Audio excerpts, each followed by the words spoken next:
Welcome to Thunder Racing at the Rock, round number 8 of the SCSA Stock Car Championship. John Mickle won the last time out. Can he do it again? Who knows? Check it out. Round 7 started with some fantastic side-by-side action as Stevie Hodgson put Michael Burgess to the test and challenged him for the lead. But then trouble erupted on turn 4 as Ian McKellar Jr. lost control coming down the home straight, and this triggered an abundance of yellows. Leading rookie Hunter Abbott hit the turn 1 wall, followed by incidents involving Tony King and Shane Brereton. A fantastic pit stop for Burgess, and the Westech team put Michael in the lead, but it was an ever-strong John Mickle who made his way to second and finally took Michael Burgess for the lead, leaving Hodgson and Burgess to battle it out for second spot. So John Mickle's win in round 7 extends his lead over Stevie Hodgson to 50 points, and a poor result for Ian McKellar Jr. puts him 65 points behind Michael Burgess.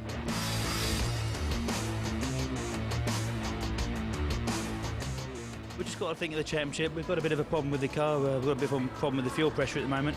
Hopefully we can get that fixed, and we just want to keep consistent, keep in the top 4, and Lady Luck's looking over us this year, and hopefully she stays there for the rest of the season.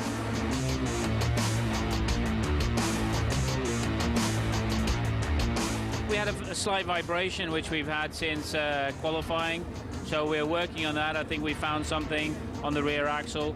We're going to change the tyres back to the first set of tyres we had. The car was really good then, and you know, we'll try and go around the outside and do a Stevie Hodgson.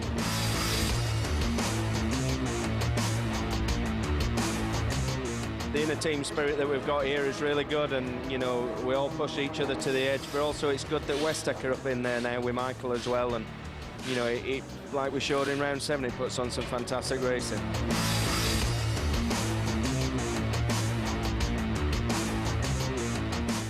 Dude, the hair. Turn that way for a second, now turn the other way. Oh, is this the kind of dark side of you, and that's the good side of you? That's right, that's right. It's, people say I've got a split personality. No, I haven't. Yes, you have. No, I haven't. You have. Well, SCSA racing is so different from what most European drivers have done before. Most of them, or all of them indeed, have to go through rookie training. I've got Mark Klausner with me, who's the series director. You get involved in rookie training. Mark, tell us a little bit about what it is. Well, rookie training is really what it means. Taking a rookie, someone that hasn't been on an oval course, and then training them into the basic ethics or the business of driving on an oval. So we start out in a classroom environment explaining that. Then we go to side-by-side running in street cars out on the course, and from there we go to two-seaters, where we have people like myself and other professionals within the series take them out at the track at speed to show them what it's like. And then from there, we let them follow us around the racetrack, and then they need to put in specific times in order for us to give them their license. And talking of rookies, in the Autosport Rookie Championship, Hunter Abbott continues to lead Gavin Seeger by a whopping 240 points. Before the stock cars go green, let's have a look at what happened in round 8 of the pickup trucks. Lady racer Kelly Jane Wells and championship leader Paul Poulter made their way from the middle of the pack into the lead by the end of lap 4. But trouble for Graham France and Nick Grindrod brought out the yellow flags. Poulter led at the restart, but it wasn't long before the yellows flew again when Frank Francis lost control, taking Michael Smith and Simon Carr with him. Francis got back out for the restart, but spun again, this time hitting the wall. After the mess was cleared, only 3 laps remained, but Poulter held off a 3-way challenge on the line to take his 6th win of the season. Gentlemen, start your engines! The guys from Rooster with those immortal words that fire up those glorious sounding V8 Chevrolet engines, and here's the track that the engines and their drivers will tackle. Fortunately, they'll do it in cars. It's the D-shaped oval here at Rockingham. Well, the grid coming up for you in a moment, but first of all, let's have a look at the onboard action we'll bring you. That's the view from pole position. John Mickle in his 66 car. Behind him, quite a way back, the Irwin Tools car of Gavin Seeger, and also a rear-facing view from Michael Burgess. But let's have a look at the grid. I mentioned that Mickle's on pole alongside him, Michael Burgess, with Stevie Hodgson and Ollie Playle on row 2. Row 3, John Stewart and Sean Richardson. Row 4, Mike Luck and Colin White. Skid Carrera and Hunter Abbott make up row 5, with Adam Jackson and Gavin Seeger on row 6, Keith White and Phil Weaver on row 7, and Stuart Goff at the rear of the field. Stewart, a new addition to the series this weekend in the spare Team Westec car, the number 8 car. So we're about to go green. 60 laps it will be of the Rockingham 1.5 mile oval, so 90 miles they're about to do. Green flags fly. It's a great looking start. Everyone holds position. Who will come out front? My money bill, Mike Verger's on the outside line. He loves that outside line, and sure enough, or does he? Just makes it through right round the outside of Mickle. Stevie Hodgson slots in third. That's the view back from Michael Verger's car. Ahead there of John Mickle and into the lead. John Mickle doesn't seem to like that pole position start, but again, he's racing for the championship. Great scrap going on further back. That's the scrap for 5th position at the moment. Sean Richardson has it in the 2 car, the Darkness car. John Stewart in the 75 is demoted to 6th. Meanwhile, Stevie Hodgson challenging for 2nd place. He's got alongside his teammate John Mickle. Ooh, Mickle might have got a late call there, or maybe they just judged it brilliantly. So a change then for 2nd spot. This seems to have mirror-like qualities of round 7. Meanwhile, Gavin Seeger coming up along or behind Ian McKellar Jr. McKellar Jr. trying to find his way past Mike Luck. I spoke to Craig Slater, crew chief on that 25 car earlier on. He said that they just can't get the handling sorted out this weekend for Ian McKellar Jr. John Mickle, on the other hand, and Stevie Hodgson, his teammate, and Michael Verges from Team Westec out front, all seem to have the pretty well-handling race cars at the moment. Across the stripe, the start-finish line goes Gavin Seeger. We see Ian McKellar Jr. get through behind you, Mike. Too low, too low. Stay high, stay high, stay high, stay high. Spotter for Mike Luck, the number 7, the Lucky 7 car, the silver Beta Tools car there, being given great instruction by David Moreau, his spotter, letting you know that fast cars are coming through. Colin White there, going backwards. I'm not so sure what the issue might be there with Colin, but certainly dropping back into the clutches of Mike Luck. He's seen already ahead of him Hunter Abbott, our leading rookie challenger in the Autosport Rookie of the Year challenge, has gone through. So too did Gavin Seeger.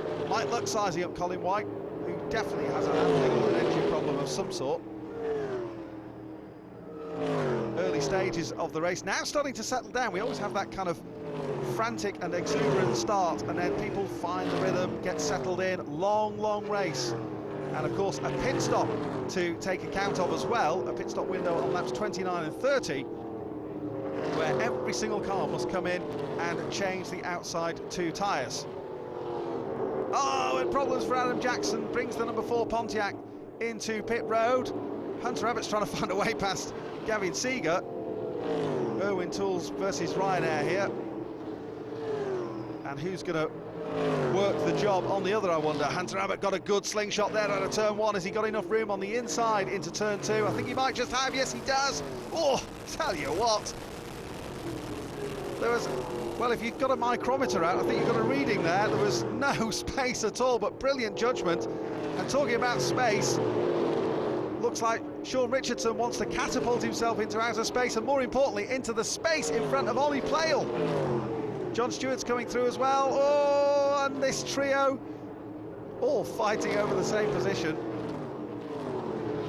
Playle gets himself resettled in. John Stewart thinks, I think I might just give these two a bit of breathing room. I think we'd be fair to say there's no love lost between these two, fighting it out for the same piece of tarmac. And more importantly, the position on the track and the points that go with it. There is Ollie Playle, the close-up of the Chicago Pneumatic M&B back car. John Stewart gets a brilliant run out of turn 4. Remind you that John is still racing with the effects of an accident in round 5 here, where he broke his fibula, would you believe, and he's out there racing. Incredible stuff from him. Can't find the position on Ollie Playle, though, despite all his best efforts. Meanwhile, let's go down to pit road, and Rob Murphy, our intrepid Rob, is down there.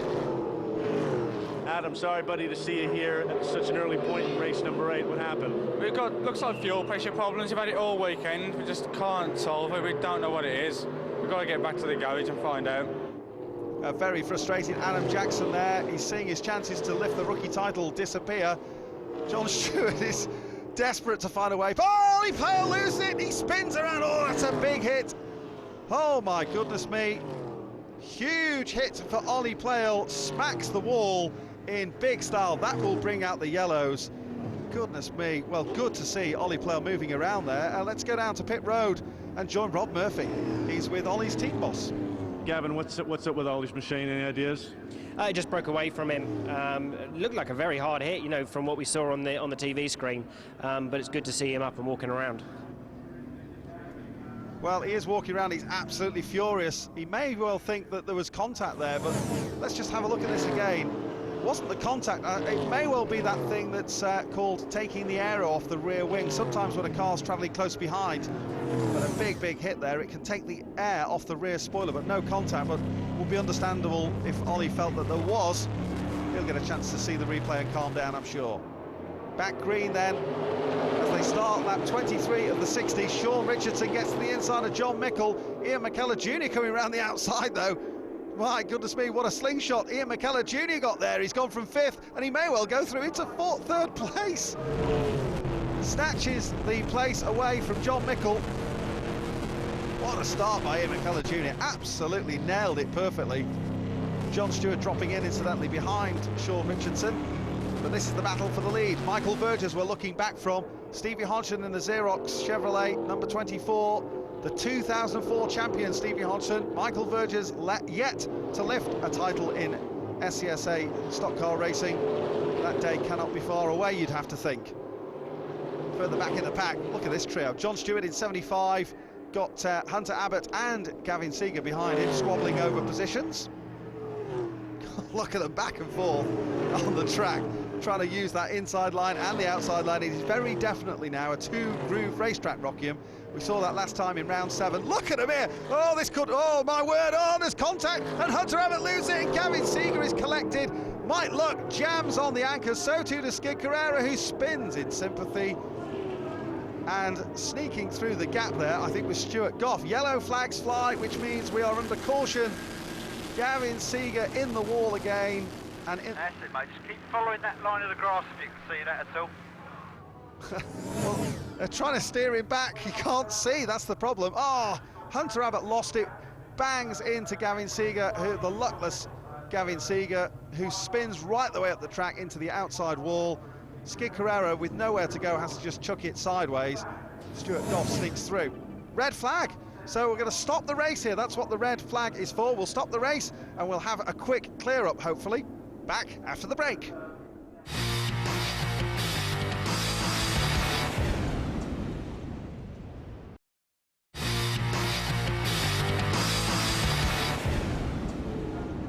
We are under caution here. The yellow flags are flying, or have been flying and remain so, as we have had a huge incident involving, amongst others, the leading candidate in the Rookie Challenge, Hunter Abbott. He was involved, and this is the mess that his car was in. Can you tell us what happened? Yeah, going through turn 3, I was following John Stewart, and I had John Mickle on my outside. I felt something go through the steering. I think we ran over some debris, and I don't know whether a tyre went or what, but the whole thing just went sideways, and that was it. Well, you see from that replay that also involved in that was Gavin Seeger. The whole front end of the Irwin Tools car completely mashed in. Well, what happened out there? I can remember seeing John Mickle out wide. I'm not sure whether he was slowing up or what, but I remember Hunter was following John Stewart, and then it just all got nasty, and I thought I'd got past it, but then just got clipped at the last minute. Yeah, in fact, what happened was Gavin Seeger clipped the rear end of Hunter Abbott's car, and that's what put him in a spin. Watch this, though. Mike Luck stops. Skid Carrera, who's behind him, continues on, and then has to chuck it sideways to try and recover the position, causing more damage to both his car and that of Gavin Seeger. Well, as we have got the cars refired and, as you saw earlier, are under yellow after our red flag period, we're about to go green now, which means the race is about to restart. Michael Burgess on the point. He is the leader. There is the green flag. Stevie Hodgson, then Ian McKellar Jr., then John Stewart. Stuart Goff in the blue and white car didn't get away. Oh, that's caused carnage for the championship leader. John Mickle is in the wall, put there by Sean Richardson behind him. Mickle slowed, and we've heard and seen it before. Yellows breed yellows, and that is a severe dent. I don't believe it. I don't believe it. John Mickle got thrown off the track. Well, that was the voice of Chuck, who I think is spotting for Michael Burgess this weekend. Look at that. Sean Richardson, in fairness to him, it's Stuart Goff it was, who just almost completely stopped on the track at the restart. Mickle gives the thumbs up to McKellar Jr. Well, I think you can make your own mind up there what John Mickle thinks of all that. Rob? Alan Mickle, tough situation for you guys. Tell us about it. Yeah, it is really tough. Yeah, I think the 8 car had backed out of it and slowed up, and we slowed up just enough to avoid him, but the inexperience of the drivers behind didn't, and we got tagged.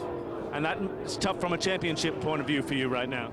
Yeah, it is, because I don't believe we've passed the 60% race distance, so we're going to lose all our points from this event. We're not going to take any points from this last race. Yeah, it's worse than that, Alan. It's a complete new race start now. John will get 10 points. There's the green flag that flies, so he'll get 10 points to add to his total. That's why you see that we're starting here at lap 8 of 30. We've had some under the yellow flag. Sean Richardson, not unsurprisingly, giving everybody huge amounts of room after careering into the rear end of John Mickle's car as Stuart Goff slowed in front of John Mickle, which is why we're having this restart. That's the view back from race leader Michael Burgess in the Team Westech NEC Aspire car, leading Stevie Hodgson. Third place Ian McKellar Jr. in the 25 car. And here they come to the pit stop window. Not in its usual place, but the drivers have all been informed by race control that that's what's happened. They slow the cars down. About 2,500 revs in second gear will give them the speed limit in the pit road. John Stewart's got the advantage of an early pit box, and he's allowed to pull down onto the apron there. That's perfectly within the rules because he's the first box. Stevie Hodgson down there. Well, we're into the pit stop window. Rob's down there at the race leader's pit box. Rob, over to you. Mike Burgess down here as well, just outside garage number 29. The NEC Aspire crew go to work on his right tires. Of course, they're going to change both of those wheels. Looks like the front one is maybe taking a little bit of time to come off. He's just getting that back on. He's got it back on, and that is rapid stop. Rob, I've got to tell you, talk about rapid. Colin White has catapulted up the order. The CWS team have made a blistering start. That's put him into second spot. Stevie Hodgson there in third place now, and Ian McKellar Jr., who's on a real charge, in fourth. They'll all come back out. Green lights on the side of the fencing, which alert the drivers to the condition on the racetrack, also helps them when there are problems.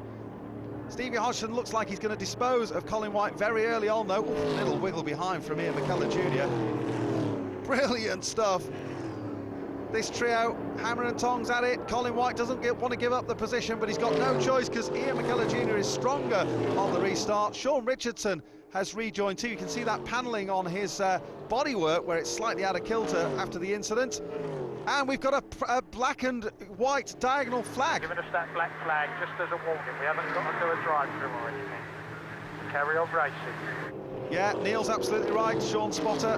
That is a black and white diagonal flag which says, race control are watching your driving. You are being observed for driving standards, which are unacceptable at this time. But it's kind of like a yellow card in football, really. No penalty has been awarded. But while Michael Burgess continues to lead, second place is under dispute.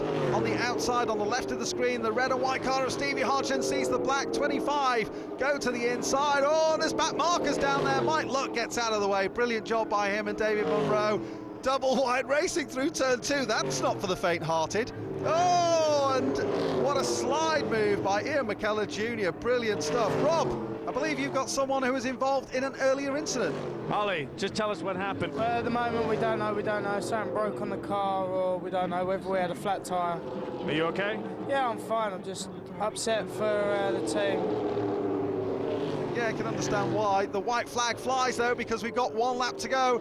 Ian McKellar Jr. has got ahead of Stevie Hodgson into second place. We saw that just a few moments ago, but Michael Burgess way out in front as far as this race is concerned, but this is what we're focusing on, the squabble over second spot. Stevie Hodgson would welcome the extra points that he would get. It'd be a 10-point swing in his favour if he can get in ahead of Ian McKellar Jr., but Dunes equally will want to be as high up the podium as he can possibly be. Here comes Hodgson, looks to the inside, it's turn 4. Meanwhile, Michael Burgess on his way to a checkered flag, and yet another victory. 8 for him, 8 in round 8. Brilliant stuff. Who's going to get to the line? Oh, McKellar Jr. just clings onto it. I've got Gavin Wells with me. Gavin, express what you feel like right now. Well, it's been a tough day for the team. You know, Tony and Ollie have both had hard hits. Michael's championships come alive. You know, we don't want to see misfortune, you know, for John, but it has brought us the opportunity with the championship. And, you know, the guys work so hard. I'm ever so proud of them. Oh, he really is as well. Fantastic stuff for West Tech. Well, a fantastic win for Vergers, finishing a clear 4 seconds ahead of Ian McKellar Jr. Stevie Hodgson took 3rd place with Colin White in 4th. John Stewart matches his last round performance and takes another 5th. This victory is dedicated to the pit boys because they got me out twice, real fast, real efficient. So thanks to the crew and thanks to all the team West Tech and NEC. And boys, what about thanks to him for pedaling it pretty fast? Proper set of tyres on the car. We've been pulling our hair out all night from qualifying yesterday. The car was atrocious, and we had a spin in the first race and we bent the axle in bits and pieces. So we got it back to for the second race, and we started from the back of the grid and come second. So well done to the lads. They worked really hard getting the car out. Thanks to DSI Group for sponsoring us and being here today. It's absolutely superb. And this great 2-car pass on the restart earns Ian the Irwin Vice Grip Tight Squeeze of the Day award. There you go, Ian. Thank you very much. Congratulations. Thank you very much. Well driven. Thank you. Cheers. Survival out there, huh? Yeah, I mean, it's never nice to see a car in the wall, and never even nice to see a teammate in the wall, but John's okay, and we just had to get on and finish there. I thought Dunes might have been able to get up and challenge Michael a bit. A disastrous round for John Mickle means he loses the lead in the championship, dropping down to 4th position, 130 points behind new leader Stevie Hodgson. So it was all about that incident. Let's hear from the 2 men involved, starting with Sean Richardson. For the restart, we all it went green. The guys in front of us didn't get going. Like I say, I don't think it's John's fault. I couldn't get out of the way quick enough. We're covering a lot of ground very quickly. John seemed to make a different decision on where he was going, and I just couldn't get out of the way quick enough. I think one of the problems is that the rookies need a little bit more time to get up to pace, you know, because they're just not getting in with the groove really. So, and it's causing a lot of problems and a lot of accidents. On the restart, I mean, hopefully you can see it on the inboard camera. Is we was at the back, one of them in front of me swerved right as I was on the outside. I had to like brake check, and then I got round from behind. At the end of the day, you've got cars out there who are more than 4 laps behind. Shouldn't be out there. Do you really feel like your championship is over now, or can you come back from this?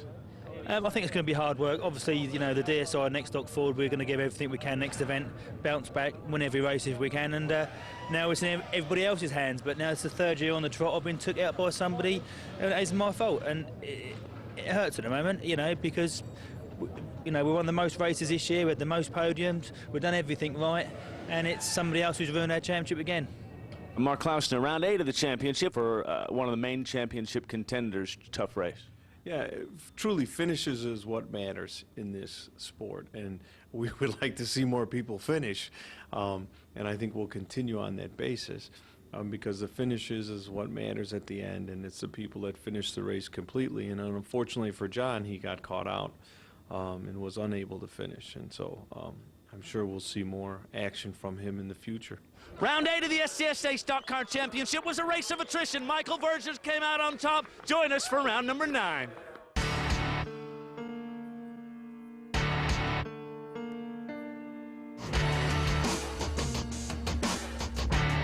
Clive and the panel look back over the week in the Guardian Sports Show at 9 o'clock this morning. Before that, though, 3 courses and 6 races to cover. A lot to discuss in the morning line.